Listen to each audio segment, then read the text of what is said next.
Ang isang sekta na kung tawagin ay Mithraism, kung saan kabilang ang mga elitista at opisyal ng Roman Empire ay may ibang pinagdiriwang tuwing December 25.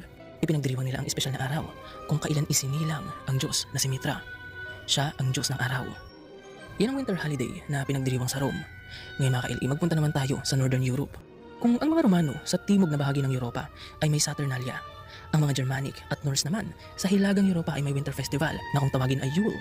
Ngayon, makinig kayo ng mabuti mga ka-LE dahil sa pagganong tradisyong ito nag-ugat ang Paskong ating kinamulatan. Bakit kamo? Well, pakinggan nyo ito. Noong unang panahon sa Northern Europe, ang Yule ay ginaganap tuwing winter solstice. Ito ay sa December 21 hanggang December 25. Mahalagang malaman na kapag winter solstice, mas mahaba ang gabi kumpara sa araw. Ngayon, dahil maagang nagdidilim ang paligid, ang mga tao ay kumukuha ng isang dambuhalang punong kahoy. Sisilaban nila ito upang ito ay magbigay ng liwanag at init para sa lahat. Ang apoy ng punong kahoy na ito ay kadalasang nagtatagal ng 12 araw at sa loob ng 12 days na ito